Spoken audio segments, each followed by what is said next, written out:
Absolutely. So we're going to go ahead and get started. It is 10:34, and I do want to respect your time, be respectful of your time. And I know we have a lot of other items going on today. So let's get started. Just want to make sure you are in the right meeting where you need to be. This is the Prevention Peer Network being facilitated by the California Partnership to End Domestic Violence. We are so excited that you are all here. It is January 16th, and we are 2 weeks away pretty much from February, and Teen Dating Violence Awareness and Prevention Month is almost here. Let's see if this is going to cooperate with me. Just want to remind everyone that today's webinar is being recorded. We have a resource library available for everyone to jump on and watch some of our webinars. Actually, all of our webinars are saved, so other folks can take a look at what we discussed today and learn and share with their teams. You have some buttons available for you. Just want to make sure you are comfortable and familiarize yourself with these. You can mute and unmute yourself so that we can hear if you have a question or if you want to say something. Start and stop your video. You know, if someone walks in or if you need to step away, you can always stop that video. We have 16 folks, seems like it's 16 people registered for today. You also have the chat. If you have questions and don't feel comfortable asking them directly using your voice or your physical voice, you can also use your written voice and be able to chat that into the comments, and I will get those and we will get them to our facilitators and the people in the discussion today. So today's agenda. So we're going to start with the opening circle, just introducing everyone. How are folks doing? We know that there are some teams present, so if you wouldn't mind just making sure that you introduce everyone and where you're at so that folks can have an idea of who is being represented here. Today's topic is building bridges during Teen Dating Violence Awareness and Prevention Month. It will be facilitated by our fabulous communications manager, Jessica Merrill, and I will be joining in a bit as well. It's really about how do we reach beyond our usual bridge and how do we strengthen some of those bridges during this awareness month. We will have room for Q&A. And actually also with the topic, we have two fabulous presenters here. We have Jenya Cassidy from the California Work and Family Coalition. And we have Elena Costa with the Essentials for Childhood Initiative at the California Department of Public Health. Thank you all for being here. And then we'll have an opportunity for discussion, sharing expertise, emerging issues, challenges, triumphs. So please keep that in mind, that is always available for you here.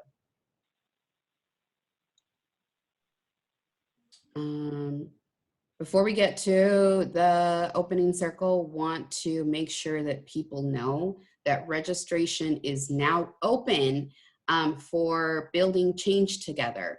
The Prevention Core Competencies training. I just want to make sure everyone can see the information on their screen, right? Just give me you got the prevention? Okay, so this is open to everyone.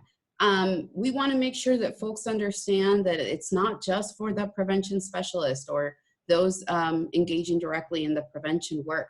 We want supervisors getting trained. We want executive directors getting trained, grant writers, so that we all understand and are speaking the same language when it comes to the core competencies of prevention at all levels of our work.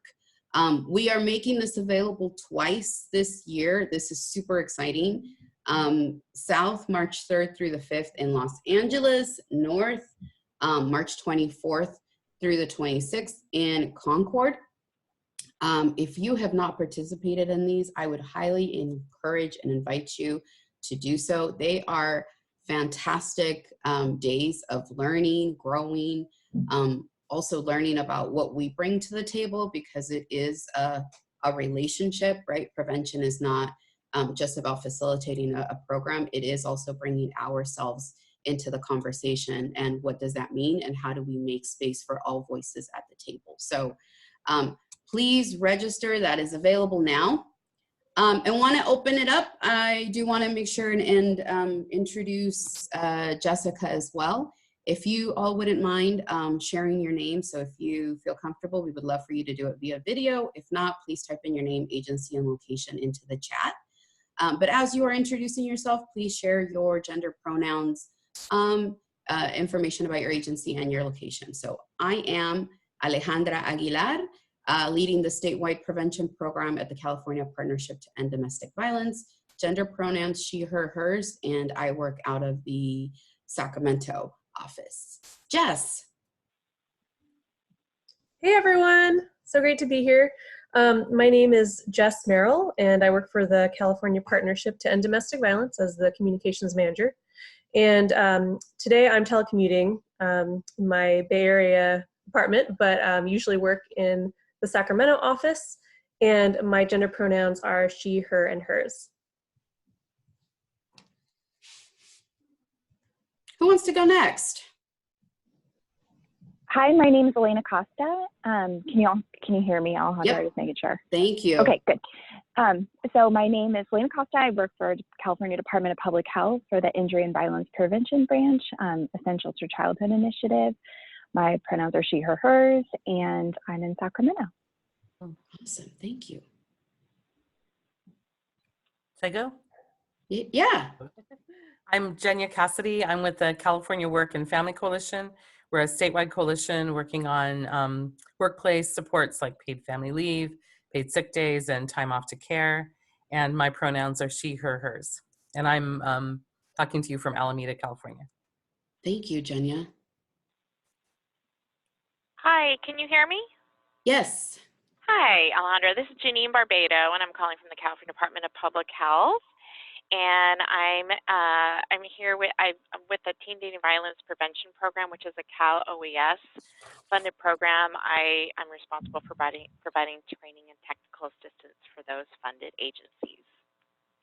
Thank you for being here.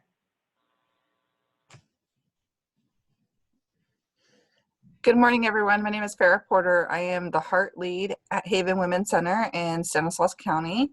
And my pronouns are she, her, and hers. And I'm excited to be here, and I don't like clutter. Thanks, Farrah. Thank you. Hi, everyone. This is Simone Jimenez from the partnership. I am calling from Sacramento, but I normally am at the Sacramento office. And I'm actually on my lunch break, and I'm taking notes for my 15-year-old son who had wanted to join the call, but had an internship meeting last minute. So I actually am just kind of note-taking on my lunch for this meeting because he wants to be involved. So, what an awesome mom. Thanks, Simone. Who wants to go next?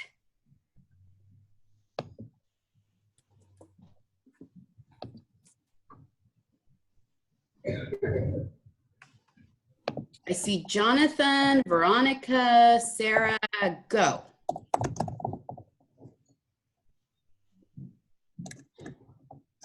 Can you hear us? Jonathan, Veronica, or you don't want to speak? No? Okay. Thank you. All right, let's see. Who else do we have here? Okay, we have Aide Orejel.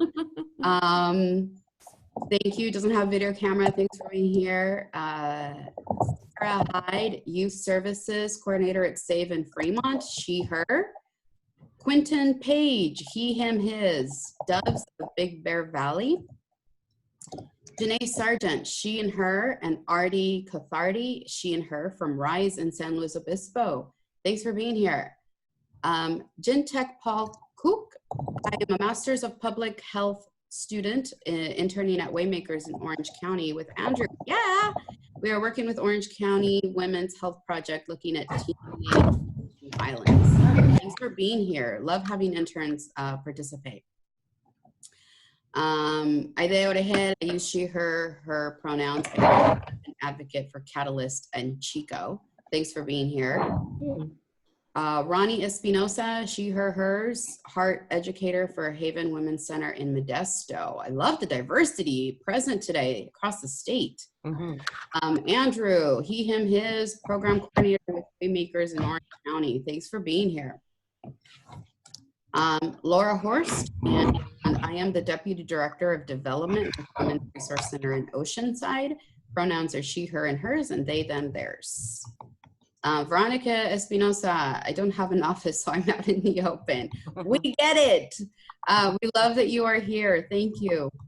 Luis Canseco, he, him, his, from Community Resource Center in North County, San Diego. I am a prevention educator. Welcome. Jonathan Deras, I am the Boys and Young Men Educator at Center for Domestic Peace. Him, his, I do not have audio. Next time.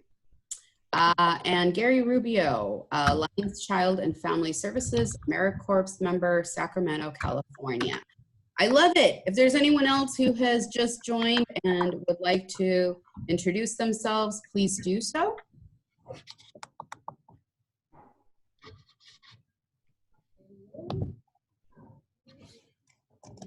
All right. So excited to see you all here. Thank you. Please keep using the chat. Just a kind reminder, if you are typing or if you are shuffling stuff around and you are not muted, we can hear you. So just want to remind folks to please don't turn off your video. We want to see your beautiful face, but just go ahead and use that mute button that is either at the top left-hand corner or at the bottom of your screen, depending on your setup. Go ahead and mute yourself so that we don't hear that as folks are sharing. Thank you.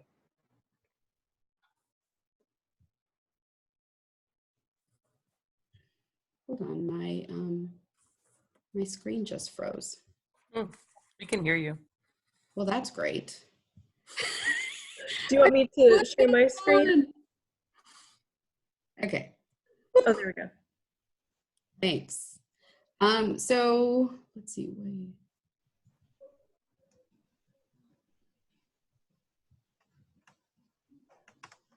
So just want to share, I know for some folks, this may be the first Prevention Peer Network. Others participate on a regular basis. The Prevention Peer Network webinars are about sharing expertise, discussing current emerging issues, discussing challenges or triumphs in your prevention work.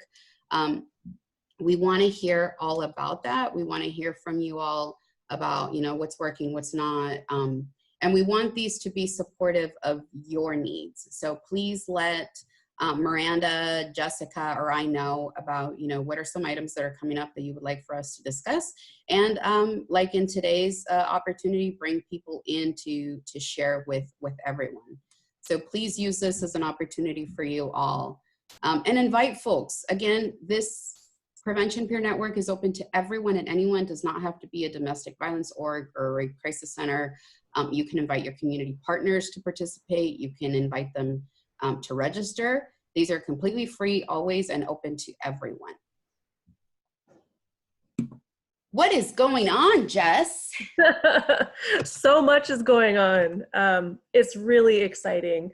So as folks may know, our Teen Dating Violence Awareness and Prevention Month campaign is called Youth in the Lead.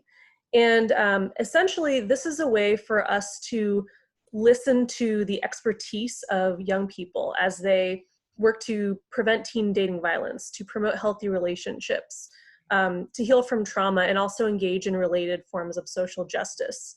So what I wanted to do is show you kind of preliminarily what we have on our campaign webpage. Alejandra, if you wouldn't mind clicking that link, and it'll show folks what we have.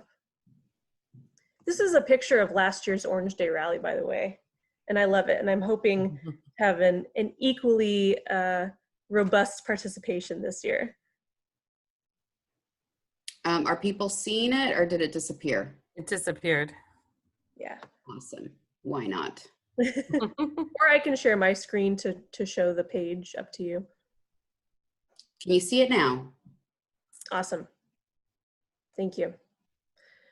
Yeah, so the centerpiece of our campaign is a survey, and this has about 12 questions related to teen dating violence, prevention, healing, and also interrelated social justice approaches. And so we have the survey in English and Spanish. In a few minutes, I'm going to share with you a few of the responses we've already gotten. And they're just really rich discussions that we want to share all throughout the Awareness Month in images. And if you scroll down a bit, Alejandra, just a little bit further, I also wanted to make folks aware that our Teen Dating Violence Awareness and Prevention Month sample proclamation is available to our members, and it's been updated. So thank you so much to our prevention team and our policy team for working together on that resource. And you can just click that link, you'll log into Member Clicks and get that started. And if you have any questions about your strategy with engaging with your local city council or your county board of supervisors, just either let me know, or if you know our policy team, you can certainly connect with them. They're great with helping strategize, not only for proclamations, but for kind of broader policy strategy as well. So feel free to always reach out to them. Can I chime in, Jess? Yeah. So I sent a couple of you a direct invite to please help us spread the word on the surveys. You are working directly with youth. We want to hear from youth. We want to know more about what excites them. What does engagement look like for them? How can folks create space for them in their community? What would that look like? So again, if we're working on being community centered, we want to hear from youth directly. So if you have access, if you are a mom, a parent, a dad, aunt like myself, right? If you have access to kids, have children at home, and or work with youth in your community or in your programs, please share these surveys with them. We want to hear directly from them. That's our plea for today, is if you could please spread the word about the surveys. They're available in English and Spanish. If you are having difficulty accessing them or sharing them and want some support with that, please reach out. Thank you, Alejandra. Yeah, definitely. Preventionists are awesome direct link to youth leaders doing this great work. So we would love to have you just help spread the word. Thank you. So we can go back to the PowerPoint.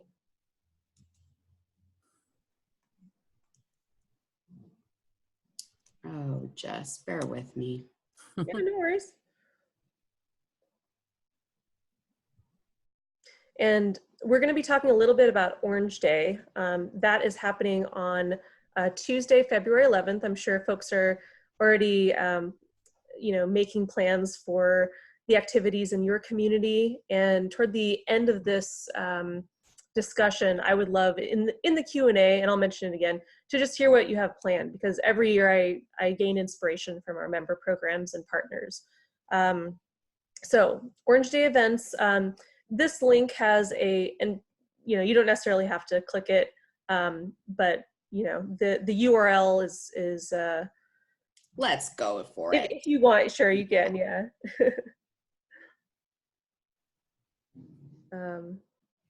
Yeah, so basically the point of Orange Day at the Capitol is to spotlight the expertise of youth.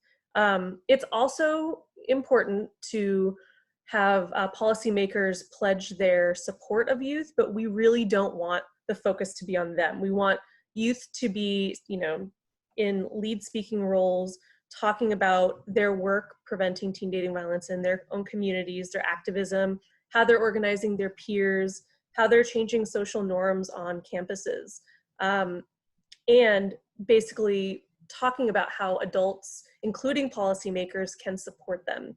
So we understand at the partnership that we have a really unique role in that we have relationships with policymakers, and we want to use that privilege to connect young people directly with policymakers and make sure that their voices are heard. So Orange Day starts at 10 o'clock. And Alejandra, are you able to click that link, or did your computer freeze? Or maybe mine is frozen. Oh, now I can't hear you. She's muted. Oh, gotcha. Perfect. Thank you. Sorry, I was on this the whole time thinking you were seeing it. I apologize. Oh, no worries. So if you scroll down a little bit to the different areas, yeah, you can see that our rally is starting at 10 a.m. If you're in Northern California, anywhere close, we would love to have you. We are in the process of speaking with potential speakers through the Preventionists in our network, and we're really excited to have confirmed a few already. And yeah, so that starts at 10, ends at 10:45. We will have little handheld signs that you can use. We encourage you to take lots of pictures. Of course, that hashtag that is helpful every year is #orange and then the number 4 and then love. And we also have a hashtag of our own, which is #CaYouthLead, CaYouthLead, California Youth Lead. And if there's room, we always love for you to use #PreventionAcrossCalifornia. We check that all year round, and we love to see examples of what you're doing and also lift that up as well, retweet, share, etc. That's an opportunity to also show folks the interconnectedness of our work across the state. I know we talk about this, and we invite you all to, if you are able to use that hashtag Prevention Across CA, folks can see what prevention is. So one of the challenges that we face repeatedly when asking for additional funding for prevention, or when explaining to others about prevention, is, so what is prevention? What does it look like? So the more we can use that hashtag Prevention Across CA, the more people will be able to do a search and be able to find what is it? What does it look like? And be able to highlight each other's stories. So we invite you to use that. It's open to all of your community partners. We want to see that be highlighted. Absolutely. And the next event is happening right afterward, also at the Capitol. And this is going to be indoors. Hopefully it'll help warm us up a little bit. And this is going to be a panel discussion. So both adult preventionists and youth leaders are going to be discussing their work. And really specifically, we're going to ask if there were more resources for prevention, how could your work be deepened, or how could you access more people in the community? And so this will be a great discussion. And both of these opportunities will be great for legislators to gain a better understanding of prevention. We found that every year that knowledge increases a little bit, and it really is helpful when they're writing bills, when they're writing resolutions, and when they're considering funding proposals as well. So it is incredibly helpful, and we appreciate everyone's support and just ongoing discussions of what prevention is. Yep. Side note, because I know that we get really worried when it comes to attending briefings at the Capitol or working with our elected representatives, that are we lobbying? Just a kind reminder that educational briefings and opportunities to educate our elected representatives are not lobbying. When you show up and express the need for prevention and what prevention looks like and the strategies that you are all implementing, that is all part of our educational work. So don't become concerned, because I know I've been on that side where, we've been told you cannot lobby, you cannot use your funds for, these types of works or efforts. This is not that. So show up, join us. We'd love to have as diverse and large of a group as possible, because we want people to hear from you all. That's a really good point. Thank you. So I think we can go back to the slides, please. And folks can learn more about this. We've been sending out some emails about it. We'll also, in the follow-up to this PowerPoint presentation, we'll send out the registration link as well. So next slide, please. Perfect. So I mentioned the survey, and I think this was actually just received last evening, so it's like hot off the presses. But basically, this is some of the youth input we've received. And please keep in mind that there is, it's completely up to youth whether they want to share their names in our awareness materials. So if they check off no, I do not want to share my name, we'll just include their quote and keep their identity anonymous. But a few that really stood out to me was, when someone causes harm in a relationship, what would it look like for them to be accountable for their actions?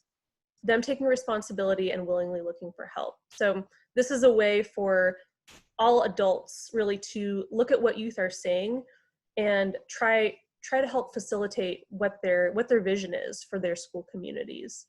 The next one, how can friends, family, and community members support young people who've experienced teen dating violence and or witnessed domestic violence? Talk about it in a safe space. Let them know they're not alone and provide resources for them. And this is, of course, what many preventionists help facilitate on school campuses. So this is a great way to, when this is in a shareable image, to lift up that work and talk about the really important youth work as well to make their peers aware of such resources and support. And then here's another response. How can we move toward a California free from violence with healthy relationships? Educating people about unhealthy relationships would be helpful since it's so normalized in movies and books and any other media. I think most people don't even know exactly what is and isn't part of a healthy relationship. So I'm really excited to keep getting responses. Please, share the word, and we will make these responses available to you in the form of these shareable images. And you can also feel free to use them yourself, in another way, in another quote. So definitely we'll be coming out with more of those soon. Next slide, please. So I am so excited to introduce Anastasia Sanofsky. And I won't go through her entire bio, but as I'm just talking about her a little bit, please definitely read it. I'll go through some highlights. So Anastasia is a really amazing artist, super talented. I want to show you a sample of her previous work. If you wouldn't mind clicking on that, Alejandra.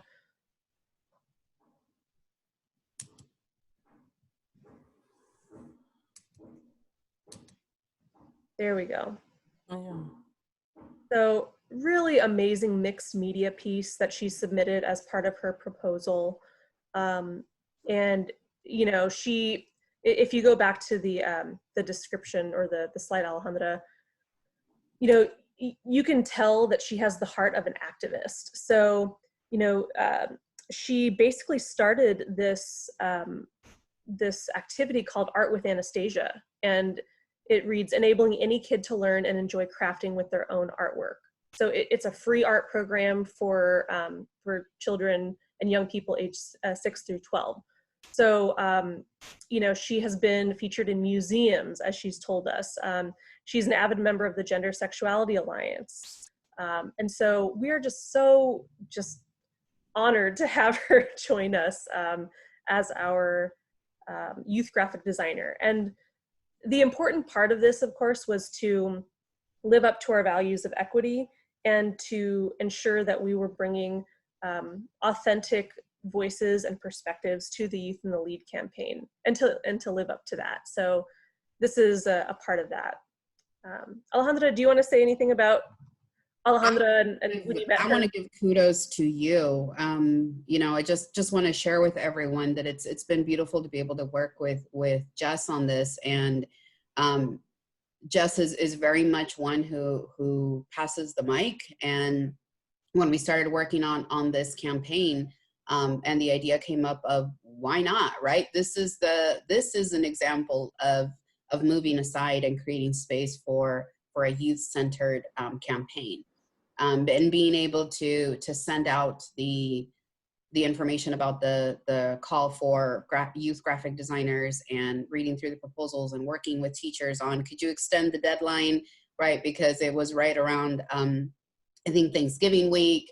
So it was just great to be able to go through that with Miranda and Jess and be able to develop this and meet with Anastasia and hear directly from her on why this matters and why she speaks of the unhealthy relationships that are all around her community and why this matters. So I love it. I hope that it inspires all of us to do more of this and to really center the voices of those who are impacted by this. So nice job, Jess. Thank you so much. And thank you for all of the thought partnership you provided as well. If you go to the next slide, I think this talks a little bit about the process we went through in engaging. Oh, this is Anastasia's vision. So, you know, I want to read some highlights of this because this was what her proposal included. And at the moment, Anastasia has completed like a preliminary drawing, which will be developed into all of our Teen Dating Violence Awareness and Prevention Month materials, and those will be available soon. But basically, you know, this is very detailed, but, you know, the highlighted parts that I thought were really impressive were the amount of people. So this group of people she's going to be drawing would resemble a C, showing the viewer that they are not alone, adding to the meaning that teen dating violence isn't just in some isolated incidences. So it shows that she has understanding of the dynamics of teen dating violence. In the background, there'd be a faded, desaturated blue color with a bright orange sun. You know, we talked about incorporating orange as the main color scheme here, taking up the majority of the left-hand side of the page. The sun would have rays of orange light directed toward the crowds of people. So this is really a hopeful vision that she is working toward, and it will show that we can really triumph when we work together, when we build community, when we're equitable together. And the sunshine, I think, just depicts a really beautiful, positive illustration, and you will see it soon. You can go to the next slide. Just want to say thank you for the comments that are coming through on the chat. Laura, oh wow. Farah says that artwork is amazing. Thank you. We will let her know. Veronica says incredible. We appreciate the feedback.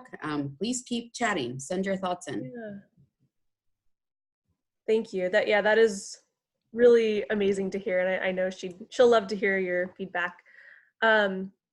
So there's going to be kind of a collage style that gives a sense of diversity and unity in the poster, and the overall message will be growth with each other and the liberty speaking up gives to those who've been affected by this epidemic. So I couldn't be more excited about how this is turning out, and yeah, you will see it soon.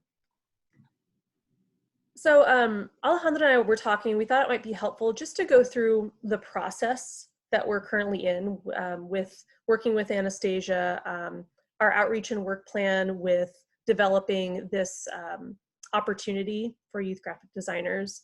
So the first item was really just creating a short proposal with project elements, the timeline, all the logistics, and then a few questions about the vision for Youth in the Lead, attaching any previous art samples that they have, and then qualifications, basically what experience they have with graphic design or other kinds of art. We did extensive outreach to preventionists. I have reached out to several of you asking for help with connecting with educators.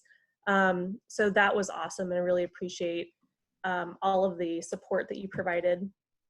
The next part was sending over the MOU and a parent guardian consent form.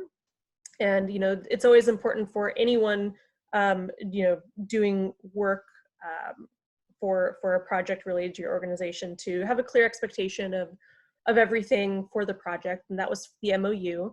And then anyone under 18 is required to receive a parent or guardian consent form and have that signed.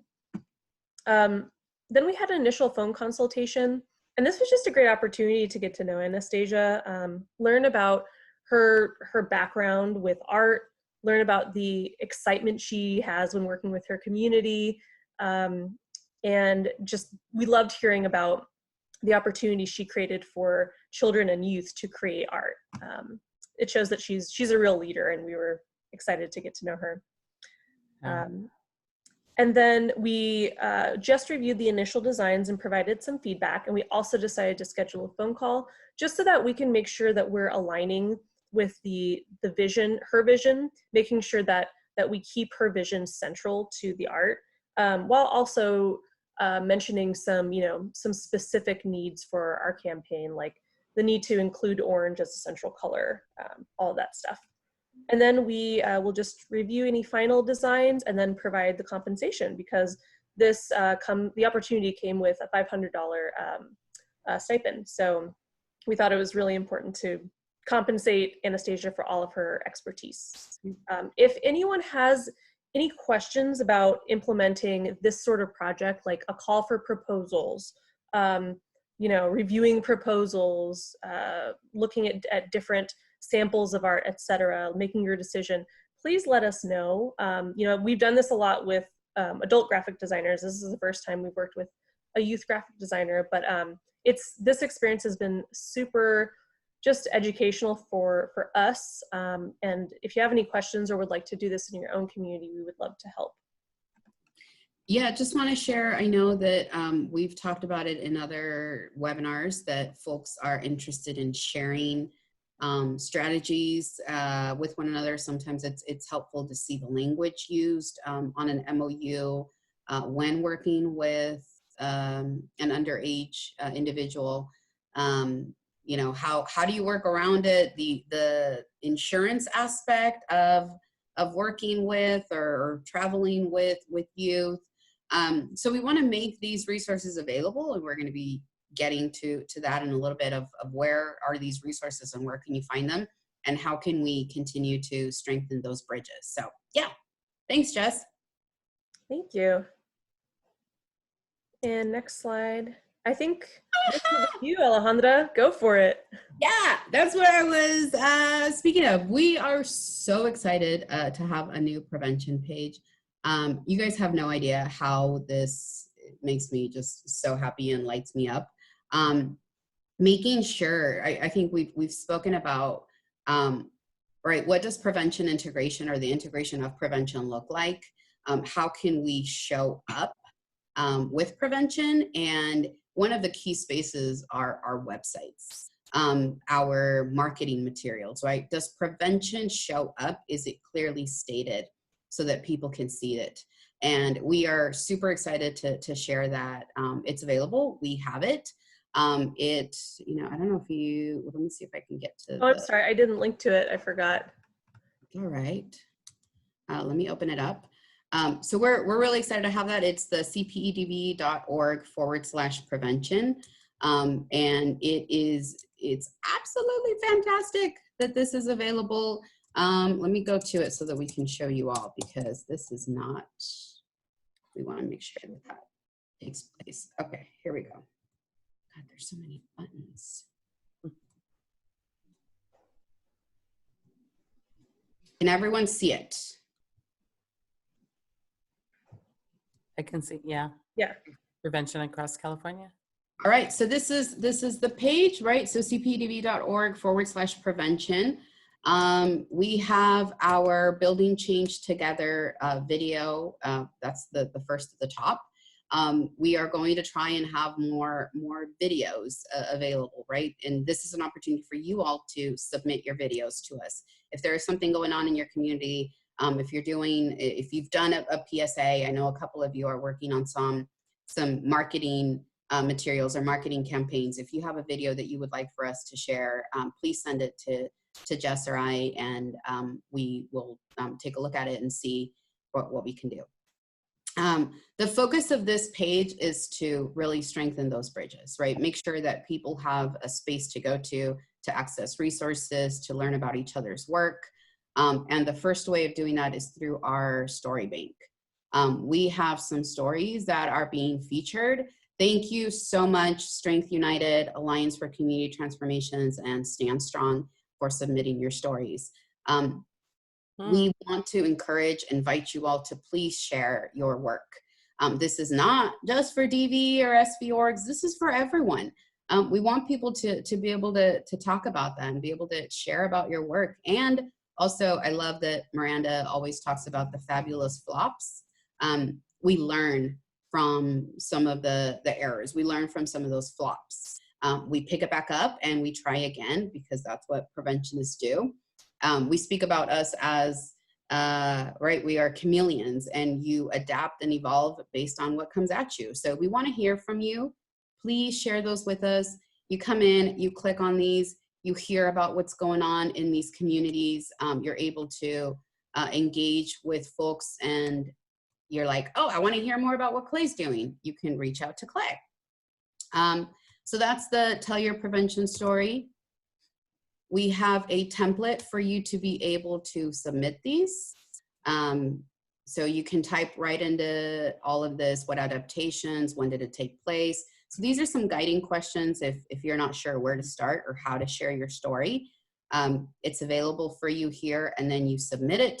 We take a look at it. You can attach a file if there is an image you want to share. If it's a document that you are developing, you can attach that and we can share that. And then we want to know your information so that we can tag you and people can contact you or follow your Instagram or follow your Facebook. So again, the more we're able to connect with one another, the stronger those bridges are going to be. And of course, you know, the permission. So you can do that. Now, we want to make this as accessible as possible. So if you feel that this is not the form you want to use and you would rather just type up your story, type it up, send it over to me, Alejandra@cpedv.org. Now, third option, you do not want to type, you do not want to get your story written up, you want to talk it. Then give me a call, send me an email, and we'll set up a time so that I can hear you.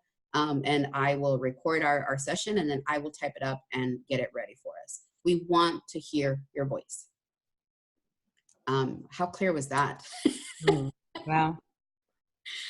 So we want to make sure that that folks are accessing this information. Why can't I move this? Oh, I'm having all sorts of issues with these buttons today.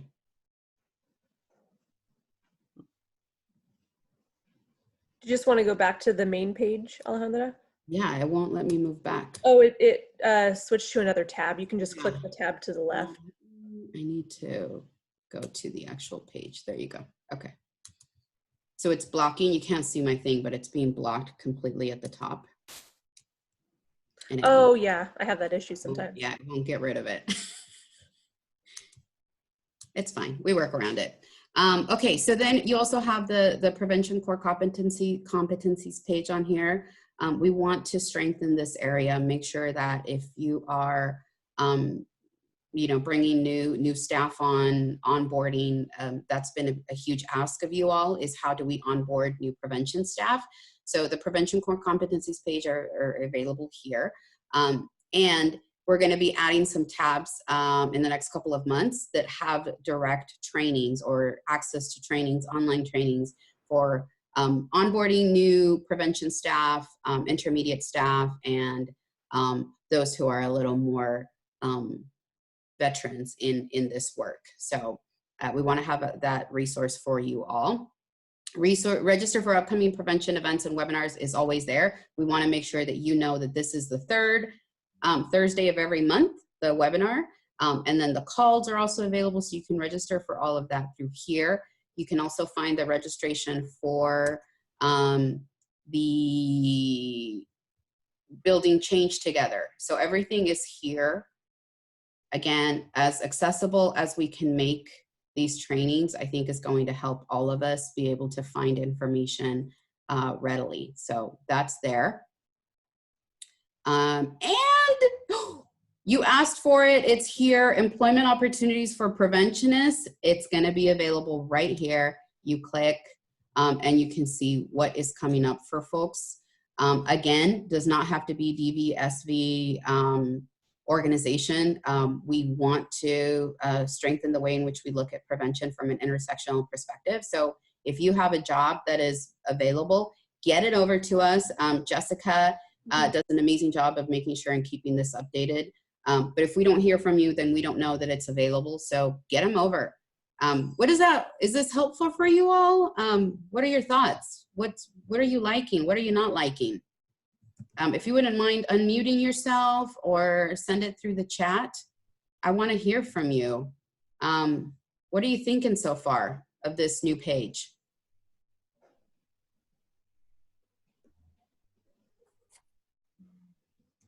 This is also the search box at the bottom so that you can search through our story bank based on populations and prevention approaches or the training areas that you might have. So we want to make this as user-friendly for you all and make sure that this is working. So please send us your thoughts. We want to hear from you. And if you already have any existing stories, that you have used over and over to talk about your impact or something you've learned in your prevention program. Send those over too. You know, if something's already created, you don't have to reinvent the wheel. We'd love to feature it.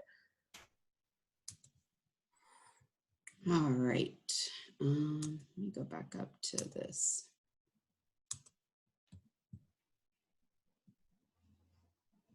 Okay, I see. Jess, can you read the chat? Yeah. So in reference to the new page, we're hearing from Janine, very excited about the new page. Farah said it's an awesome feature. I'll be sure to share it within our prevention program. And then Janae, it's okay that your mic isn't working.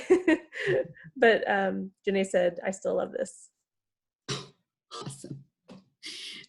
Okay, so we're talking a lot about this, and you've seen us keep pointing to the intersectionality of our work, and we have invited two amazing guests to today. Just want to make sure, can everybody see the names, Genya and Elena?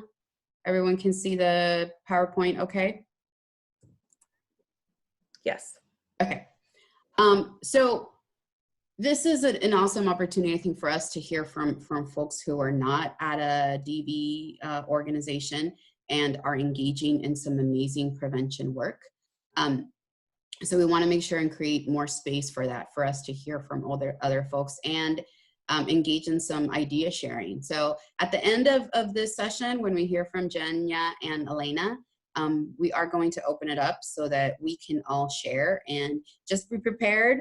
I do want to kind of call on folks and just, you know, see if you want to share an idea of how are you partnering with a non-DV community partner, or what ideas are coming up for you? How can we engage with community partners at an intersectional level? So thinking outside of the DVSV field, who can we partner with in our community? So today we have Jenya Cassidy, Executive Director at the California Work and Family Coalition.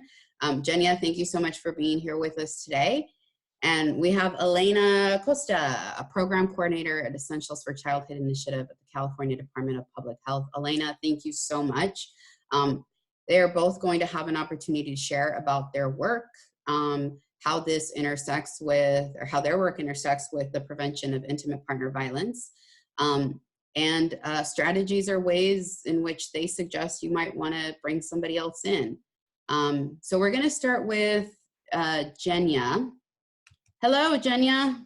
Hi, Alejandra. Thank you for having me here. This is really, I was really inspired by all that you're doing and just love being part of this. You guys work in such an intersectional way with so many different groups, and I just love what I've heard so far today. Thank you. Do you want to start with the intro, or you want me to start how you and I started working? I wanted you to prompt me. So my name is Jenya Cassidy. I am the director of a statewide coalition, the California Work and Family Coalition, and we're an alliance of organizations and individuals that we're really united around this vision of a world where all people have the time, resources, and support systems to care for themselves and care for their families and lead happy, healthy, meaningful lives. I think that's more or less our vision statement. And really the idea, we came together working on paid family leave, which is a really big issue in our state. We were the first state to pass a law. The coalition was behind that. And as we've grown, instead of just moving on to other issues, we've stayed together as a coalition since 2002, really working on, okay, so we've got this law, we have these laws, how do we really make it work for people all across the state? Because we find things like low income, certain communities are really left out while other communities are thriving with this law. So how do we, work with groups like the partnership to really, connect this and make it work better for everybody? So that's kind of that's just where we are today. We're really building our alliances and educating and doing just a lot of community education and organizing. So for putting the prevention lens on, just wanted to share a little story.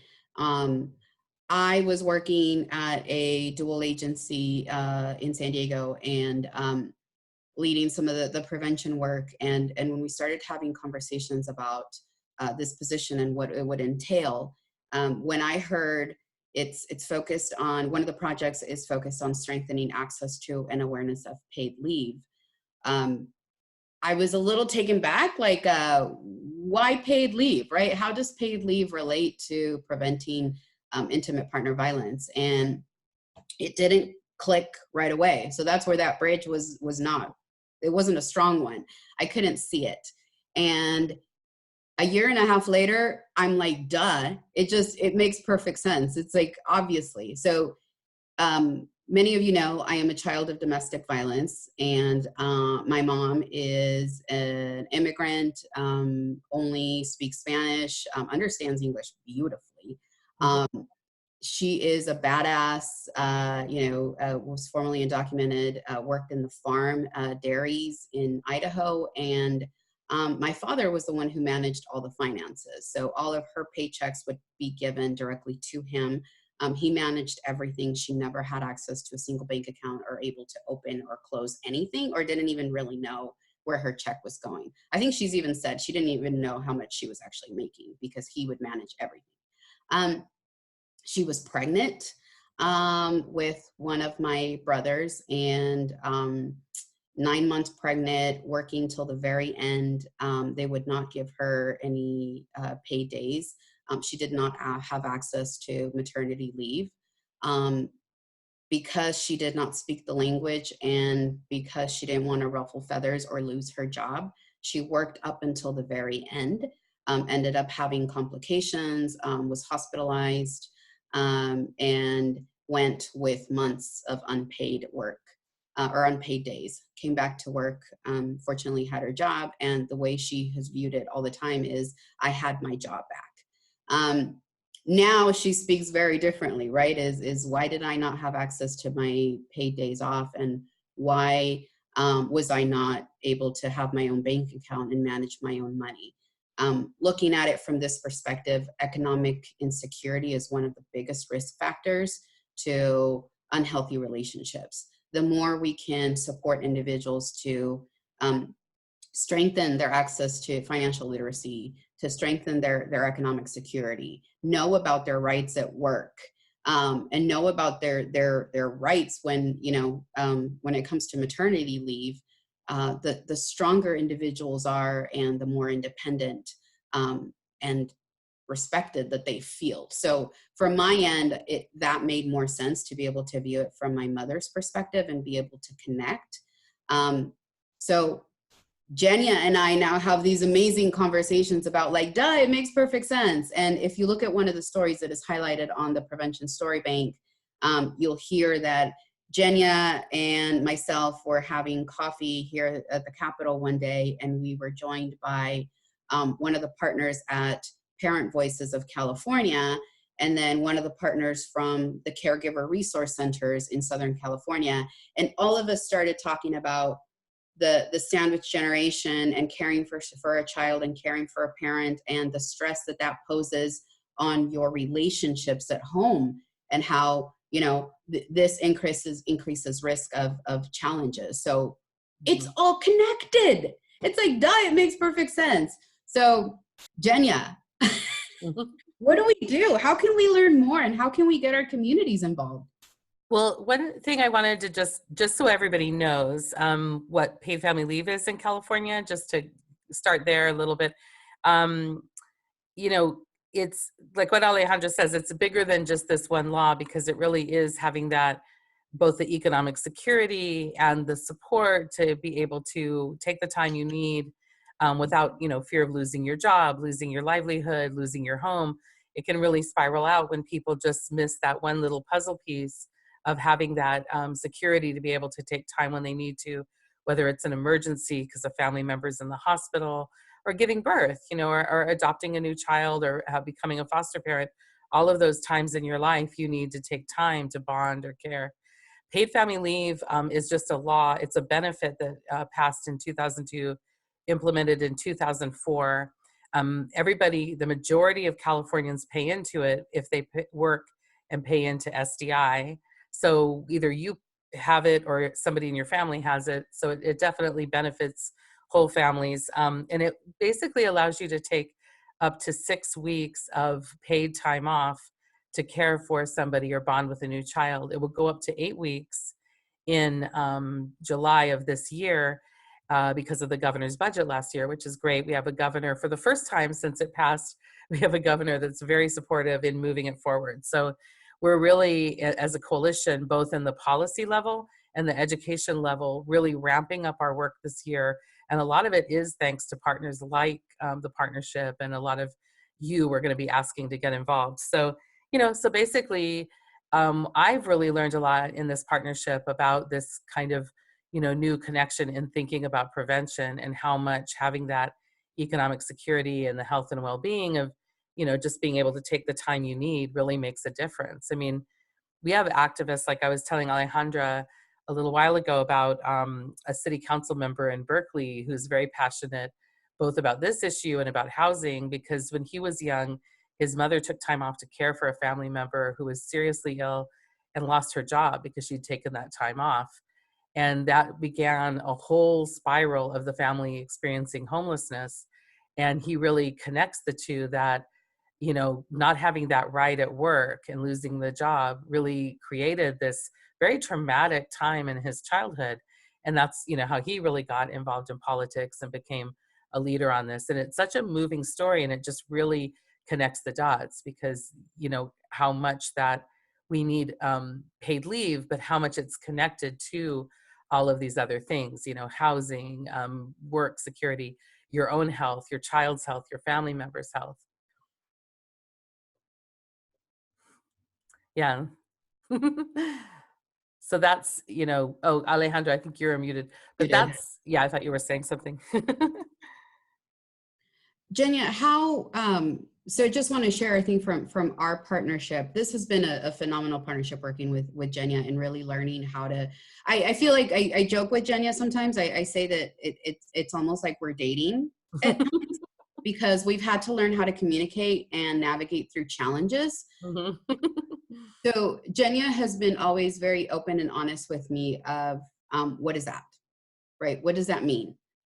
You say prevention, and you say it like it, it makes perfect sense to you. And what does that mean from my end, right? Well, when you say prevention, what does that look like? So this is a great reminder for us to take a step back again and define what we mean by prevention, and how do we connect the dots. So we are super excited to be launching a paid family leave training toolkit that has been developed by the California Work and Family Coalition in collaboration with the partnership.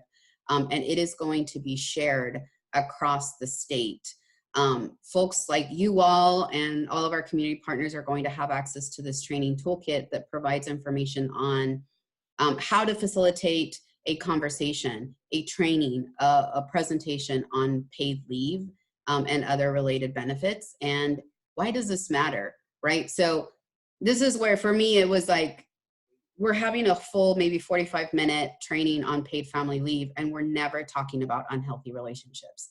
But through examples, we say, what are the challenges that come up when you're dealing with economic stress? And people share, right? There were some disagreements at home, or I'm feeling really stressed and my health starts to be impacted. So through those scenarios and those stories, we are able to highlight that impact that economic insecurity has on our relationships. Does that make sense? Yeah. So the more we're able to connect the dots with folks, now we're going to open this up to you all, developing a paid leave community of practice, where we have folks from the California Work and Family Coalition that are joining, and we have folks from the DV SV world that are joining. How are we going to come together and talk about this using a shared common language? So one of the pieces is probably sharing some knowledge first. And how do we talk about this if you have someone that you're meeting at a parent night and you only have 2 minutes to kind of share something. We're also developing a fold-out card that people can take so that you can give it to people in those meetings. So we want to spread the word about accessing paid leave, because the other thing that happens also is that immigrants and low-wage workers tend to be those who are less likely to use it. So we want to spread the word because, unfortunately, right, my family immigrants, my father would have said that's a handout, and we don't take government handouts. It's not a handout. It's our own freaking money that we contribute to by working. So use it. Yeah, Jenya? it's all of our money that we pool together just for, it's kind of a great thing if you think about it. It's what we call a social insurance, where we all pool a very small amount of money together, you know, that comes out of our paycheck. And then when any one of us needs it, they can take that time. And it's one of the really models in California. Our SDI was, you know, back in 1946 for people who have a serious health condition. Like when I was pregnant with my twins, for example, it was a high-risk pregnancy. There were some problems with it, and I was on SDI for a while. And this is something that our state has that not every other state has. So it's really a pretty, you know, great thing. And this year, as we have this governor and we're really ramping up, it's really not even just in expanding the law. It really is expanding for us who we're working with and how we're doing this. So, for example, what Alejandra said, we have these really great opportunities, because part of being in a coalition is that we're really building the leadership of a lot of diverse people and organizations across the state to be a leader in paid leave. For example, we are next week going to be in the Capitol talking to legislators with breastfeeding advocates. And there's a big connection between being able to breastfeed and just infant health and paid leave. So they're taking this on as their priority this year because they passed a big breastfeeding bill last year. And we have about 80 people walking the halls. Another thing that we're doing in the districts, I loved hearing that there's people from, you know, Big Bear and Orange County and Oceanside and all over the state, Chico, because we want people in every part of the state who are really able to educate their community just about the existence of this benefit so that more people take it when they need it. And that's a pretty simple thing, but it's going to make a really dramatic difference in how communities access this, because we're finding, like with a lot of laws, higher income groups, and usually more white, you know, just in certain parts of the state even, are benefiting a lot more, yet we all pay in. So part of our job in the coalition right now is really focusing in on the areas where it's not working and making it work better, because the whole point of this is that it should work for everybody. And that's, you know, a huge thing that working with all of you in partnership this year. So we have, with the toolkit, we're going to have 3 big regional trainings in April. We're just planning them now. One will be in Northern California, Central Valley, and then Los Angeles. That we even have a little bit of travel money that we're trying to really get people to these, because it'll help equip people with just the basic information so you can be, as well as everything else you do, a paid leave leader. And what you would be able to do in that case is talk to your legislators, not even about changing the law, but really that you're a resource in the community that understands the connection between DV prevention and paid leave, and that you're, you know, ready to help people with that. We're really working with them, not even on the new laws, but on, in your district, legislator, there's a low awareness of paid leave. How can you help us spread the word, whether it's PSAs, doing community education, having some of you speak about DV prevention and the connection between paid leave. The other thing that we're doing is really ramping up some of that community education. For people in Orange County, we're going to have an event in Irvine called 0 Weeks, and it's about why people really need to be able to take the time to bond and to care for each other. So there's a lot of things coming up that we really invite all of you to participate in. And one of the key things that Alejandra talked about is this community of practice, where we really want to develop 25 to 35 leaders across the state to be trained, and then to use that training in all of these different ways. Doing a small educational meeting, maybe in your agency or in your community, talking to important leaders that can help spread the word, you know, just being a resource yourself. So that's what we're looking at this year. And I feel like it can really take us really far with this governor that's supportive. The other thing that we really want to do is work on a kind of a story bank that's a little bit like what you're doing. So I'm going to look at what you're doing because the idea is not just that you need paid leave, but that talking about people's leadership and activism around this issue. That's what we want to highlight, that whatever I, for example, have 3 kids, I've needed paid leave. I can share that story, but it's also why I got involved and why I started helping other people. So that's where our sort of work wants to go, is really how do we not just need this, but also get involved and help other people take it. Jess, thank you so much. Jess just sent you all the short interest form to join our community of practice, fostering IPV prevention through economic supports. You rock, Jess. Thank you. And we just received 3 new signups. Woo! That is so exciting. Thank you all. Please continue sharing that form with others in your community if folks are interested in joining us. And oh, one more. The trainings will be in Spanish and English equally. So if you have even monolingual speakers in your community, we will have interpretation, and literally half of it will be in Spanish. So it is not just for English speakers, and then some Spanish speakers can come.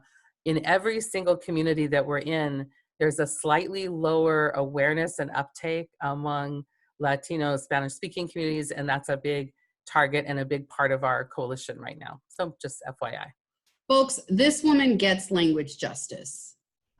She walks the talk. When I attended their first training, every single person, it wasn't a, do we have the funds? No, it was, we're going to have the funds because there is no other way to facilitate a culturally responsive training. And everyone had access, and you had conversations. It was so cool because every single person was able to participate actively. And again, it strengthens and builds those bridges with the community. So no more excuses, right? We need to have language access at all of our trainings, and make sure that the materials that we develop and the trainings that we develop are accessible. Yeah, and all day. They can't leave after lunch, right, Alejandra? Yeah, no, you have to make the lunch part of the training so that people Yes. sit down and make it part of the learning opportunity. Absolutely. So there's a couple of questions and comments coming up. Thank you all. Jonathan, also in immigrant communities, there is a fear of deportation for using these types of programs. Absolutely. So yeah. This is where the community partnerships come in, because if you all work directly with community and we look like the communities that we serve, there is greater access and trust, and you can explain. Now, this was something that I learned in one of the trainings, right? The application to paid leave. If you don't have a social security number, what do you do? A lot of times if we ask the officials from the department, right, the EDD, they can't always answer, but we can. And I learned at that very first training that you enter zeros in the social security line. And so I'm able to now tell other folks, if you do not have a social security number, you can enter zeros in that line. So yes. Genya, do you want to share more about, so how does paid family leave, because I know you speak about this when working on expanding what paid family leave is. How does paid family leave create for more equitable relationships? Well, I think that part of it, one of the big changes that happened since passing paid leave is that there was a great study that came out a few years into California, because we were the first state that passed it. And one of the #1 things that it showed was that for more men than ever before were taking time to bond and care. And that was, they weren't taking the time when it wasn't paid before. So that might be just kind of an interesting statistic, but I mean, there's a lot of data that shows that the more people are supported at work and have some of these benefits, that relationships become more equitable. And that, you know, that's even things like sharing the work of caring for kids. One of the most important things in that is the early bonding in the bonding part of this leave, that it's very important to have both parents be able to, if they're, when there are two parents, to be able to bond with the child and start those relationships off. And it's not even just the bonding between the child and the parent, but it helps the two parents because it's just more shared. So a lot more people are taking turns, taking the time to bond or bonding together. And that's been a really big shift. It's been one of the most noteworthy shifts in California's paid leave, is just a huge uptick in taking bonding time. I also see Genya and the other members of the California Work and Family Coalition speaking about, moving past the white, cisgender, heteronormative way of looking at relationships and really thinking about inclusive policies and challenging the policies that exist so that the forms are inclusive of folks. And making sure that when we speak and when we share stories and when we share narratives, that they are being inclusive of others. So I know Genya does a beautiful job of speaking about bonding and why it's important for all parents to be engaged in that bonding with the child. How do we do that, right? Who normally takes time off in heteronormative relationships? It's the mom, but how do we shift it so that everyone needs to be present? And how we define family too. Absolutely. How would we connect this to, and I want to open it up to folks as we're having this conversation, how would we connect this to teen dating violence prevention? How does paid leave connect to teen dating violence prevention?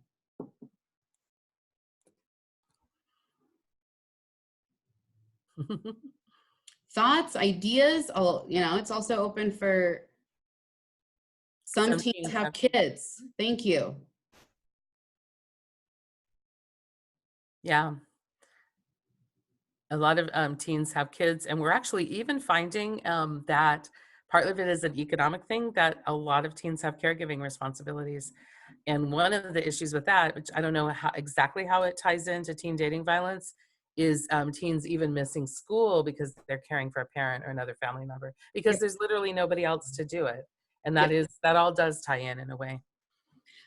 What about also, okay, let's see. Farah says it educates teen employees to know their rights. They also can help educate their parents and family members. Awesome. Other ideas? How does this connect to teen dating violence prevention?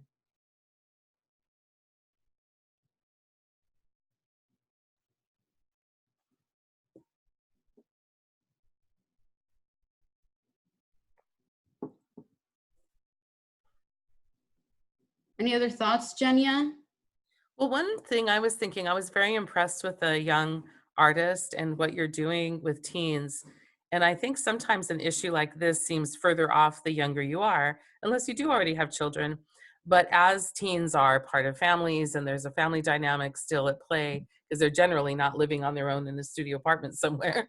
So they really, I was thinking about the activism, because since we are a coalition, a lot of what we emphasize is people from different organizations, communities, all ages, really being an activist on the thing that you don't usually think of activism about, which is just literally the right to have the time to care for yourself and to care for others, and just have that balance in your life where you're not just school, you're not just work, but you also have time to bond, care, to be with each other, to build healthy relationships. I feel like the activism is really interesting, and even to think about how teens think about this. The more people think about this as a right before or as they're entering the workplace, I feel like that is also a healthy thing. We have pretty unhealthy workplaces where people literally are treated just as if that's all they are, is this, worker. And I think that idea of no matter what kind of job you have, it's that sort of whole picture of humanity, that you are also a caregiver, you also need care sometimes. I really feel like so I'm kind of just thinking out loud a little bit, but I'd love to see some of this woven into some of that activism. Like my own children, I have 2 teenagers, they're twins, they're 14, and they're going through a lot as teenagers, and they're activists. Because we're renters, they've gotten involved in the renters' rights movement here in the very high rent Bay Area. which is now high rent California, right? But so, and I'm kind of curious because they know Alejandra, and I've actually thought I want to talk to them about this teen dating violence and other things that you guys are working on, and how they see that it connects, because they know a lot about paid leave because There's a survey. I don't know if you heard. There's a survey that we would love to have teens fill out. So just want to thank you all for the comments. There are some awesome comments coming through. Janae, we talk about creating a supportive circle for teens where they are experiencing positive and affirming messaging from all parts of their lives. We struggle coming into schools with them for 3 days when they go back home to toxic messaging and environments at home.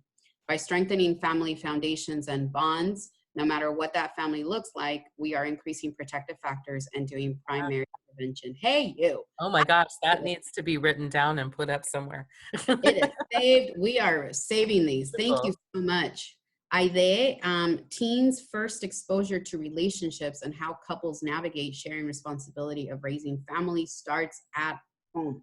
I love that. Yes. If we're thinking about challenging gender norms and challenging the norms around relationships, it starts at home. That's our first access to it. So if you are growing up in a family where you see that shared parenting, that equity, that's beautiful. Gentech, isn't there data that earlier bonding with parents leads to better performance in schools? Yeah. In both performance and social measures. And I would imagine there is some data out there, students that measure better in social and school have less dating violence. Yeah, I mean, it's definitely supposed to be about the bonding. There is data that bonding with parents leads to better performance in schools. And I know that Elena is also going to be talking a little bit. I'm sure ACEs will come up, but that's a great piece to that.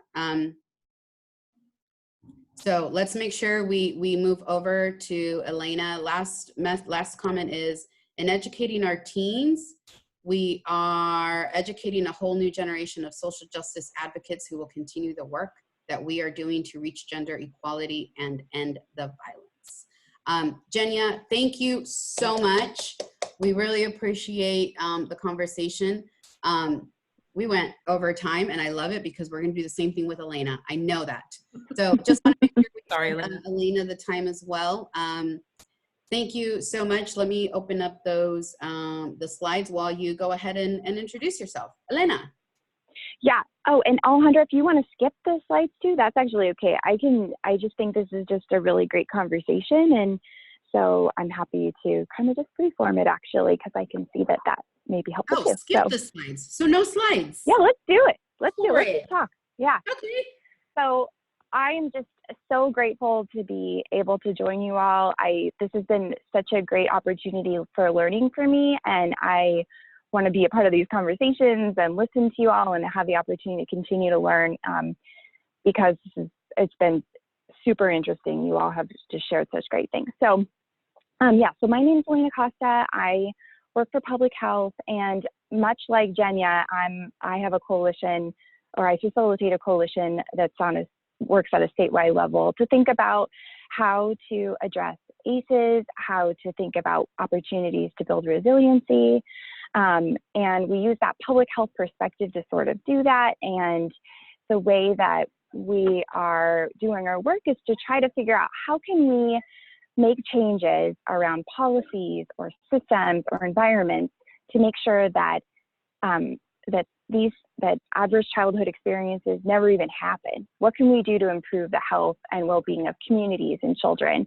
And we think about that because our task or our mission is to create safe, stable, nurturing relationships and environments in California. So how we go about that is at the sort of the discretion of the coalition. So the folks that are participating, they tell us what's needed, and we're looking to fill gaps or to be collaborators with folks where there are opportunities to do so, where we can just bolster and be supportive.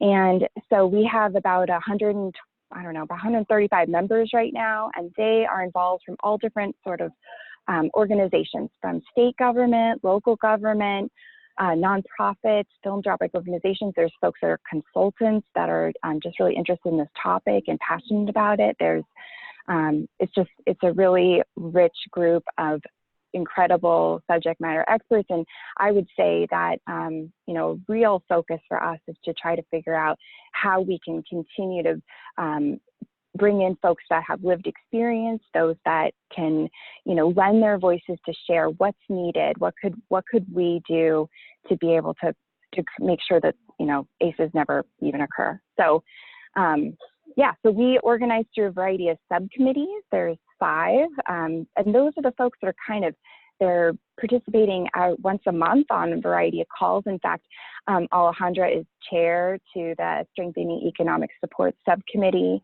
So thank you, of course, Alejandra, all the time for that. And then, so there's a couple other groups. There's one that focuses on data, another on policy. There's a group that's thinking about equity, and another that's focusing on trauma-informed practices.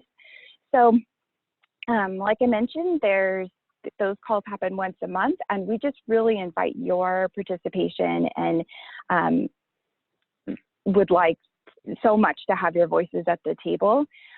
We have a coalition meeting once every 3 or 4 months. The next one will be in April 3rd in Sacramento at the California Endowment. And if you can't join us in that space, we also webcast them, and would really love it if you would join us. We have an Essentials for Childhood Initiative page on ACEs Connection, and post information there as well. But I mean, just to us, just much like, you know, the issues that Genya and Alejandra and folks have brought up here, you know, we're really seeking opportunities to be supportive, you know, and for us, you know, this is a pretty well-staffed coalition. We have lots of opportunities to provide support around data, around, I don't know, leave behinds for conversations that maybe advocates are thinking about doing with decision makers or policymakers, or et cetera. So, but those solutions can only be defined by you all. And so it's just really helpful and important to us that we open the space to everyone. So, yeah. Thank you. So speaking of opening up the space, so could you tell us more about who are the members of this initiative? Yeah. So that as folks are hearing, maybe think about who in your community would be similar or connected to some of these partners that are on the initiative. Yeah, so so there's some state government folks, like Office Surgeon General participates and sends staff to these meetings, convenings.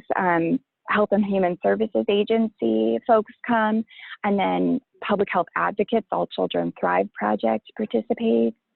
Let me think. The Violence Prevention Initiative from Public Health, obviously RPE folks come. Yeah, so I mean, Lucille Packard Foundation, First Five California. Yeah, on and on. I can certainly send a list too, but we're looking to continue to build out our network and try to figure out how we can help folks who are working at a local level feel as though there's additional support and information and resources in order to carry out the wonderful, amazing efforts and things that y'all are already doing. What could we do that would just make it a little bit easier? So, yeah, and right now it's, you know, I'm especially interested in those working at the local level. How can we be, because we can't, it's hard to create a, you know, support for them without all of your voices. So, yeah. So speaking of local voices, this is a question I think for everyone present. Are any of you working with your local Health and Human Services Agency or local health department? Are any of you partnering? How would you see yourself partnering with your local health department? Where's the connection in prevention?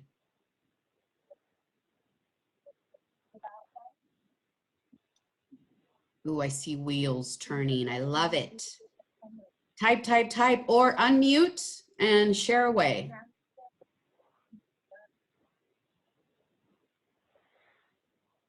We are terrible. And so I could help too. I see people so- typing. Yeah. Oh, Yeah. good. Go for it, Okay. Elena. Go for it, Elena. Sorry. Yeah. Go for it. So you know, for us, we're really interested in helping to create bridges between folks that are doing your amazing work and health departments, because the issues between whether we're talking about adverse childhood experiences or other forms of violence, the root causes of those issues are shared, and the risk and protective factors are shared. And so we're interested in helping to bring folks together and to show those similarities and linkages, because ultimately, you know, from my perspective, change happens at a local level. And if you all are able to join together and collaborate, then when there's efforts or opportunities to work on policy change, whether that's in a community, you know, like at a city council setting or within an organization, collaboratively coming together strengthens that message, and people react to stories and storytelling versus, you know, just a lot of data and, you know, some of the public health pieces that we sometimes get into. So really, from my perspective, policymakers really need to hear from county health departments, but really also work from those that are seeing the issues that are happening. Elena, how are folks engaging in the conversation around ACEs? Are we familiar with ACEs? It's okay to say no. No, okay. Elena, would you mind taking a step back and explaining ACEs? Sure, yes. So, yes, okay. So, many people, like for example, I have an ACE score of 9. So these are so this is simply, there was a study that was done by Kaiser, and there are certain categories. It says that if you have one or more adverse childhood experience, the higher your ACE score, the more you are likely to have poor health outcomes, and also potentially other impacts, like maybe with around employment or finding housing or other social issues or concerns that may arise in relation to that. And so the idea is for our project in particular is we're looking to obviously reduce that as much as possible, or prevent folks from ever experiencing them at all. And yeah, so there's, many different measures of what an ACE might be, depending on which study you're looking at or which metric you're using to measure them. But yeah, is that helpful? Sorry. Yeah, so I would invite you to look up ACEs survey online. Mm-hmm. I would invite you to take it, because there are a lot of the items that we address in healthy relationship workshops. Do you have a parent present? Did you grow up with drugs and alcohol in your home? Do you have access to a trusted adult? Was there a teacher that you connected with, right, that provided that additional support, or another trusted adult? Is there a neighbor, someone in your community that supports you, that encourages you to do, to be healthy, to be better? It looks at those problematic situations that we grew up at home with a lot of stress, a lot of anxiety, a lot of trauma, and the impact that has long term, right? So the stress, the anxiety show up in health, with health disorders. They show up with behavioral health issues. So the more we're able to address these risk factors, the more we're able to support programs in our communities, working with parents, working with staff, working with neighbors. So there's a way in which you can partner. And I see the chat, so let me see what's coming through. This is Artie. Hi, Artie, good to see you. I can't speak for the health department, but for health professionals, SA and IPV are still not seen as public health issues, and health professionals don't see themselves as the first line of defense. The public health department would have more of a connection with health professionals and could help bridge the gap. Thoughts on that, Elena? You know, I would just really invite you to consider, you know, participating in conversations through essentials around, I mean, I think it's an opportunity to build those connection points and to raise awareness among, especially local government, about the unique opportunities and that you have as preventionists to be seen that way. If that's, I mean, that, you know, to me, I think you all are the experts in your communities, and you know, I want the opportunity to help you feel and make sure that people see you in that way. There's been a lot of research and work done around DV healthcare partnerships. So I would invite you to look up the information as well. If not, please reach out to me, Alejandra at cpedv.org. There are great connections and resources around how to speak to local healthcare providers. So what about the nurse at your school or the schools that you work with? Are you connecting with them? Are you providing education and training? Are you opening up your crisis intervention training for them? So this is where I think some of that bridging can happen, where we waive the fee, because some of us have fees for our crisis intervention training. You can waive the fee so that the school nurse can attend, so that, you know, the healthcare providers at the schools or part of your district can participate, because every school district has a health component. So making sure that we have that available to them, so that, again, we're all speaking the same language. And as you're sharing, that we make these issues seem more important, right? That they value these. Ide says, our Butte County Behavioral Health Department partners with all the high schools. Awesome. They fund a program called Friday Night Live. It has officers who are in charge of recruiting teen leaders. They meet once a week. The purpose of their group is to brainstorm ways to raise awareness on several issues that impact teens. With their help, I am able to access more teens. Awesome, way to go. Questions, thoughts around that? I want to hear more about this. That is a great story, prevention story. Can we get that idea? Can you want to type something up and get it over to me, or I can contact you and we can set up a time? We want to hear more about that. How did that get set up? How did you strengthen that relationship? Because I think that's the other piece is, how do I reach out to these folks and just say, hey, my name's Alejandra, I'm a prevention specialist. We would like to partner with you on, how does that conversation happen? I think that's been an item that has come up on these calls is the cold calling seems uncomfortable. The first email is sometimes weird. And, you know, we want to make sure and share strategies, because the more we can connect, or you see something and you're like, hey, just wanted to introduce myself. I see that you're doing great work in educating the teams around, right, whatever health issue might be coming up. Wanted to make ourselves available. We're also working on addressing teen dating violence prevention as a health issue, right, or preventing health issues. So making those links, connecting those dots is huge. Janae says, this is Janae again. Thank you, Janae. We love it. Keep sharing. Artie comes from a medical background and always brings awesome insight on how to connect SA, IPV, public health, and the medical profession. That's definitely an area RISE wants to grow in. Awesome. We love it. We would love to hear, what do you mean by wants to grow in? What would that look like? So that's another piece for us. I don't know if you all saw, but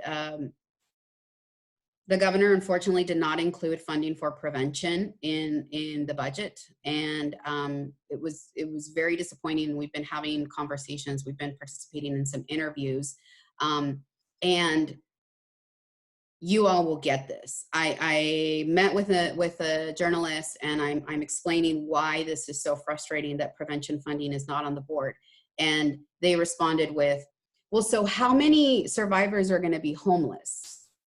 And I'm like, wait, no, I'm talking prevention. We're talking about prevention funding. And I went back and explained prevention funding again. And they said, well, so our shelter's going to shut down. Okay, so something is not coming across. People, when people hear prevention services or prevention programs, they're probably thinking about tertiary prevention, right? They're probably thinking about the crisis services. So how can we step back and without even sharing about prevention or the word prevention, how do we explain primary prevention? So preventing violence before it occurs at all levels, whether it be children, youth, adults, what does that look like? So we would love to engage with you all on a conversation of how, being really specific. When we say we want this prevention program to grow, when we say we want this prevention item to be addressed, what does that look like? And get really specific with our language. Thoughts? What else is coming up for folks? Rice, please tell us more about what you got going on. That's another, no, fine. No, take your time. I'm just saying in the future, like we want to hear more about you all. I'll also share, beautiful plug for the folks in San Luis Obispo. RISE is partnering with Stand Strong. Stand Strong is the DV org, and they are amazing. They're coming together. The prevention teams are joining. They're having conversations around how do we redefine slow and prevention in slow. I got these slogans down, girl. I'm on it. Hashtag redefine slow, so that everybody in slow understands prevention, and they are going citywide. Because instead of me struggling with my partner, and my partner is talking about prevention in one way and I'm talking about it another way, guess what? We all get into the same room and speak about it the same way. And they're doing that beautifully, Rise and Stand Strong. So kudos to you all. I love it. We want to hear more about that, and how can you invite other DV orgs, rape crisis centers, and community partners to do that? How do you reach out to a partner and say, can we set up a meeting and get on the same page and be partners in prevention? So thank you. Aida says, I have been pretty aggressive about reaching out to our behavioral health department. I have been participating in our local Hispanic Resource Council. I volunteered to be a part of the planning committee for our Dia del Campesino countywide celebration. Through this role, I just worked really hard to friend other committee members who are also employees for Butte County Behavioral Health or nurses. It was the only way that I was able to get into behavioral health department. I finally was invited to do a presentation where I used my charm and charisma, woohoo, to sell them on our services, get them really pumped about the types of presentations I intentionally created for immigrant families. It's been 2 years in the making, building a solid connection with just one behavioral health employee that gave me time and believed in what I do. That is awesome. I love that. Look, another prevention story. Jess, this is awesome. Thank you so much, Aida. Please, share the information, because we want to know, what does that mean, right? So again, you can tell I'm really shy, right? I struggle with the openness and putting myself out there. No, we understand that not all preventionists are the same. We are not all extroverts. We have prevention staff who are very much introverted. How do we provide trainings on facilitating community partnerships? On, like Elena, I think our very first meeting was at a coffee shop. And it was, hey, I think Elena invited me and said, hey, do you want to do coffee? I was like, oh my God, this is a Department of Public Health person inviting me to do coffee. Like, that's not the norm. What's going on here? And I loved it. And Elena is very much about creating that space to be able to talk to you and hear you and understand the project and the program, and does it from a very beautiful space. So how do we work around personalities, introvert, extrovert, so that we can come together and hear about each other? So thank you. I love Janae, thank you. Wow, thank you so much. We can't type fast enough to respond to everything we want to, but yes, yes, yes to so many things. We will talk more. Yes. So a question for Elena and for other partners. So are there any others that you are working with? So outside of, we addressed economic security, we addressed public health.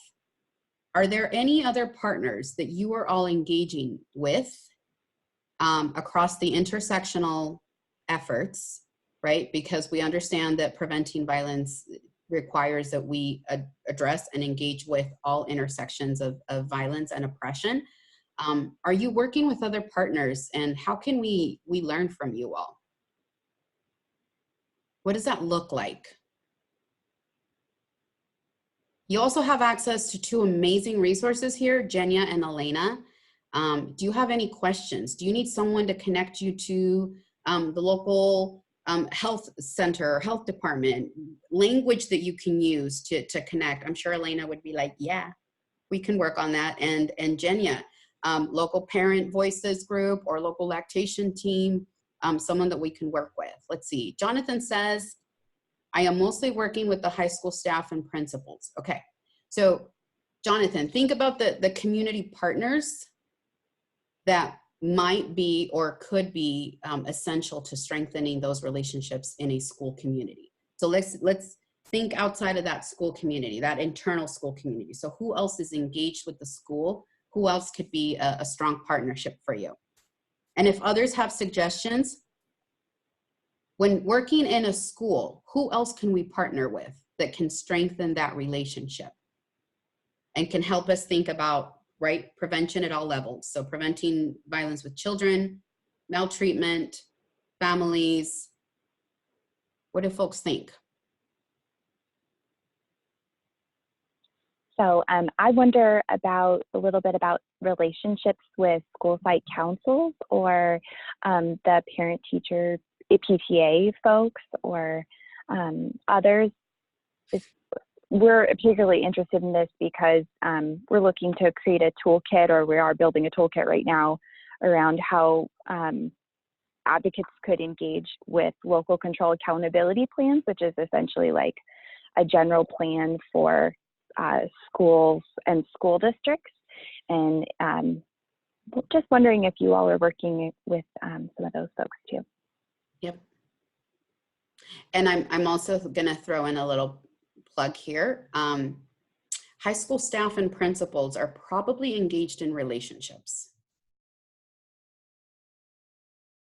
So most often we try to train them on how to work with youth on their relationships and how to talk to youth about their relationships. But the other thing that does come up at times are disclosures or conversations from the school staff and the people that they have in their families. So how can we work around that as well? And what are some other partners that we might want to engage with at the school level?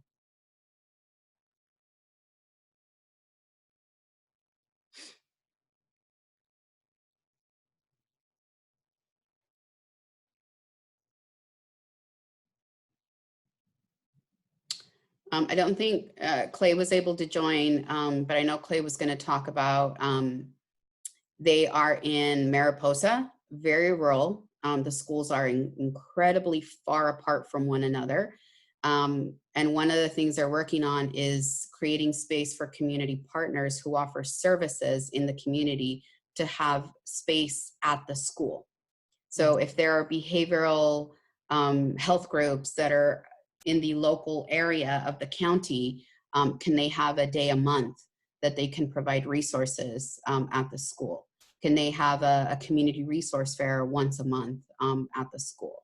Can they have brochures that they leave so that kids can have information and parents? So thinking of how can we strengthen that community that's a school by bringing in access to outside resources. Let me see. Ida says, I have had more success working with teachers in continuation schools. These schools are much smaller, have a lot more flexibility in terms of incorporating outside educators to their curriculum. Also, continuation schools in our county have minimal resources and don't offer electives that foster creativity. They are hungry for community engagement, absolutely. So how can you help bridge the gap between the access to? So thank you. Larger high schools have the resources to offer many more creative opportunities that can be used to invest in high school environments. Thank you. Janae says, we engage with the local LGBTQ plus alliance, police, and sheriff department when appropriate, mental health practitioners, racial justice coalitions, churches, coaches, college staff, students, faculty, city department and officials, school teachers, staff, but especially club advisors, bar owners. Look at that. Talk about building a bridge there. Bar owners, fitness centers, local businesses, and art galleries. We try to make creative connections whenever possible, with the idea that at some point our work will most definitely cross, so it's better to have a strong foundation from the start rather than reaching out when we need something from them. Thank you. I would love to hear more. I am hearing from folks who are training or providing trainings and access to resources with bar owners and barber shops. So there's also training. Yeah, there's trainings with barbers. The other thing I remember in San Diego, there was a conversation that the barbers were also finding times that they were meeting with folks who were using unhealthy language. So folks who were talking about, you know, bitch wanted it, or yeah, you know, sometimes my bitch is behaving this way or that way or whatever. And they were talking about how can I reframe my language to help shift that conversation. So these are great partners that you can bring in. And I'm hearing that first graders are going to barber shops. So kids are getting nice haircuts at a very young age. Where can we build the gap there, or bridge the gap there to create some of these partnerships, strengthen some of these partnerships? Jonathan says, well, for me, I teach a class every week on masculinity and how it reflects relationships. I started a continuation school. Now we are expanding to more schools this spring. Way to go, Jonathan. Nice job. Oh, Yeah. Tell us. Well, what I did was personally, I just sent an email to all the principals throughout the whole county. And like those who were willing to meet with me, I met with them. And a lot of them were kind of like iffy about it. But one of the continuation schools says, let's try it. And so it's a year-long course on those same topics that you were just saying. So I go every week and teach 2 classes at this continuation school. And I guess that kind of spread a little bit. And now I got like 4 more schools that I'll be starting in the spring. 3 more schools. Awesome. Please continue sharing, Jonathan. We love seeing you and hearing your voice. You're a constant PPN supporter. Thank you. Please share that. Submit a story for us to be able to share with others. Okay. Thinking outside the box, I decided to partner with local beauty makeup artists. Let's make up. Ooh, I like it. Makeup tutorial class. It's a Palentine's Day event. I want to make sure I was reading that correctly. It's a Palentine's Day event. Come with your friend, learn how to do 1, natural, 2, glam, 3, drag makeup. It's about celebrating your own natural beauty and enhance that for yourself and no one else. I love it. Gentech Paul says, what about offering resources for student-led clubs or organizations to do a more grassroots approach? So reach out to the schools and offer to provide some finances and resources to organizations that will use those finances and resources that align with our vision. Allow student organizations to submit an application to confirm they align with our goals and message. Ooh, yes. Yes, very youth in the lead. I love it. I want to hear more about that. And I, as I was hearing that, I was wondering do any of you address economic security with youth in your communities? One of the things that we're seeing across the country actually that is missing in high schools is education around financial literacy, opening up a bank account, saving money. Imagine that, you know, none of us, I think, have been taught how to save money. How do you manage finances in a relationship? Are any of you addressing any of that?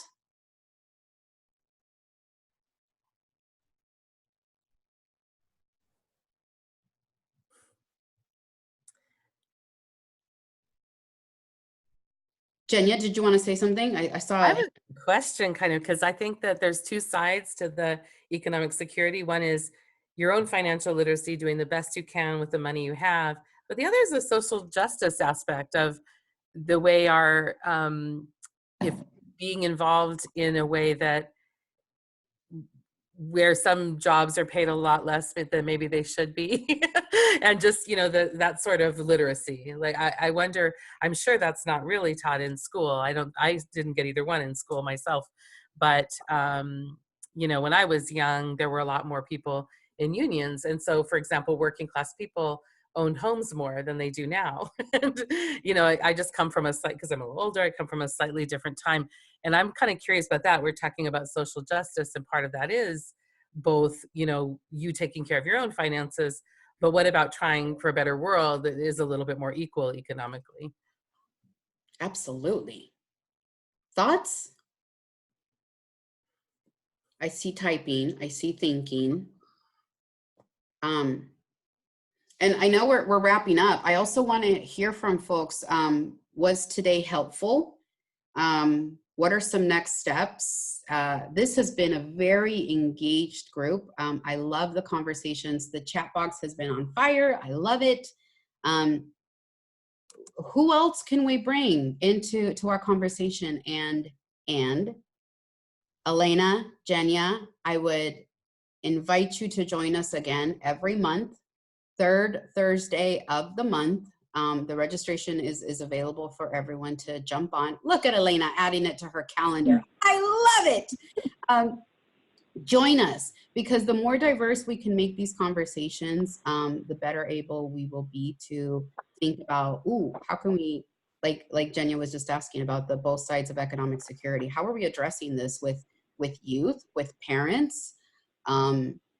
How do we help parents see the impact and the importance of role modeling healthy economic security at home? Mm-hmm. Thoughts, questions? You've got Genya and Elena here.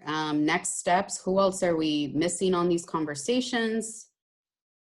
What are other community partners that you would like for us to invite in and hear about? How do we talk to you about prevention?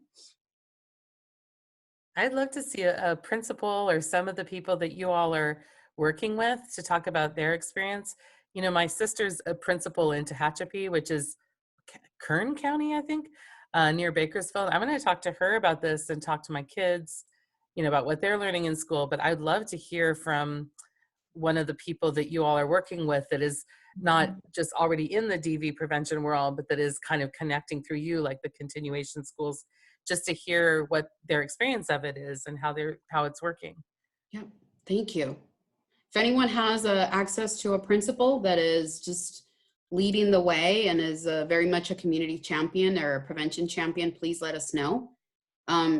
Jess, I would love for us to maybe, even for all of us, for everybody, if you have a strong connection or relationship with a local elected representative, and you have the conversations about what prevention is, I think it would be great to do some more of that, having direct conversations. I would love at some point to have the first partner and the governor on one of these conversations of what prevention is and what does it look like and how do we have these conversations about it with folks. That is a great idea. Let's connect with the policy team and make it happen. Mm-hmm. What's coming up for others? Who else would you like on these calls? Was today helpful? Are you coming up with some ideas and strategies that you are going to further engage in your community?